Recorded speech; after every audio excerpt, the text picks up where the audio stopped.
সজনী আমি দেখলাম মধু মধুর স্মিত। আহা কি বলছে? দেখলাম মধু মধুর স্মিত লভিত তনুভৃত মধু মধুর স্মিত লভিত তনুভৃত অনুপম ভাব বিলাস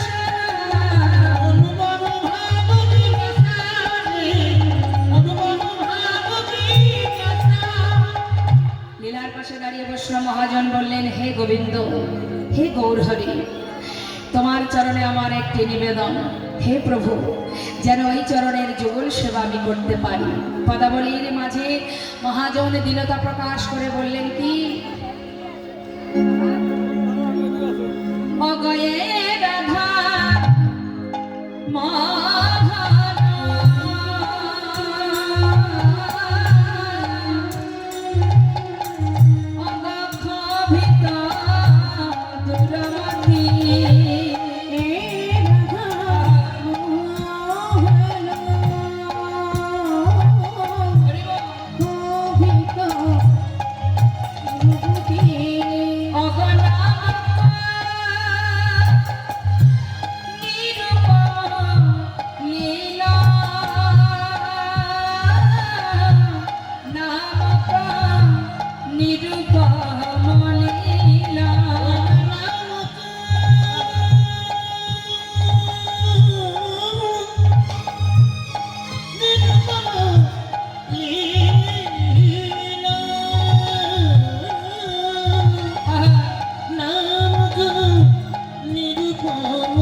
যুগল চরণে সেবা যেন করিতে পারি। শুধু তোমার কাছে আমাদের এই নিবেদন, যেন চরণ ছাড়া কোনো না প্রভু, তোমার ওই চরণে আমায় দাস করো। মহাজন লীলার পাশে দাঁড়িয়ে দাঁড়িয়ে কাঁদছেন। আমরা গৌরচন্দ্রিকাকে এবার বিশ্রাম রেখে লীলা কথায় চলে যাব। আসুন সবাই মিলে উলুধ্বনি হরিধ্বনি করে আমরা মধুময় শ্রীধাম বৃন্দাবনে যাব। আচ্ছা মায়ের একবার হাত তুলুন তো দেখি। হাত তুলে মায়েদের আবার হাত তুলুন। উলুধ্বনি জানা আছে? এই তো বাহ। যাক, আমি ভাবলাম বোধহয় সেটা বোধহয় বাড়িতে রেখে এসেছেন। তা আমি শুধুমাত্র এই জায়গা থেকে শুনতে পাচ্ছি। এদিকে তো অনেক মায়েরা বসে আছেন। উলুধ্বনি কোথায়? বাড়িতে? উলুধ্বনিকে বাড়িতে রেখে এলেন? কাছে এনেছেন? সঙ্গে করে এনেছেন? কই একটু শোনান তো দেখি।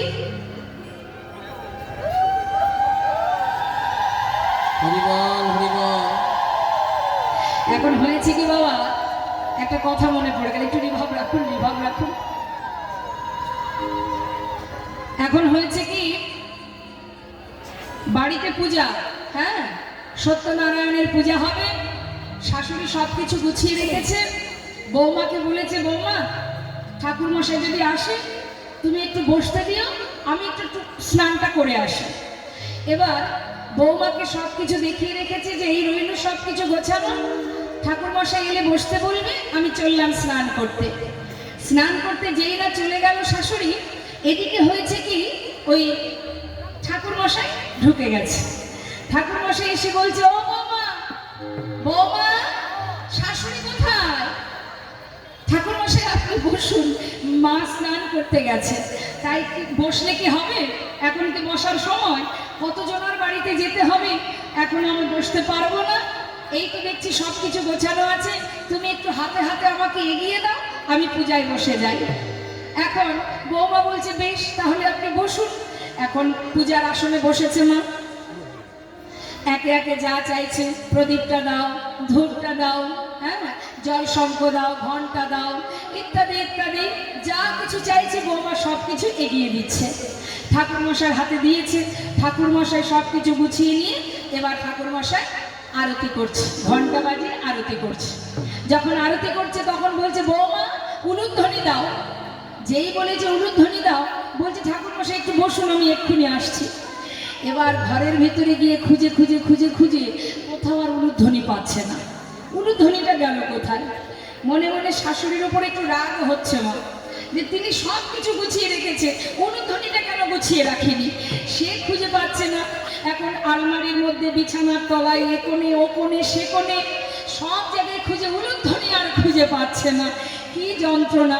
এমন সময় শাশুড়ি ঢুকে গেছে, দেখছে বৌমা ঘরের মধ্যে ঘুর ঘুর ঘুর ঘুর করছে। বলছে, কি হলো মা, এমন করে ঘরের মধ্যে ঘুরছো, কি খুঁজছো কি, আমাকে বলো। বলছে, মা আপনি সব কিছু গুছিয়ে রেখেছেন, উলুধ্বনিটা কেন গুছিয়ে রাখেননি? ঠাকুর মশাই চাইলো, দিতে পারলাম না। মনে মনে বলছে, হায় রে হায় কপাল আমার, উলুধ্বনি কি আলাদা কোনো বস্তু রে বাবা, যে সেটাকে আমি গুছিয়ে রাখবো? উলুধ্বনিটা তো যার যার বদনে থাকে, তুমি জানো না, তুমি শেখোনি, তাই তো তুমি আজ আর খুঁজে পাচ্ছ না।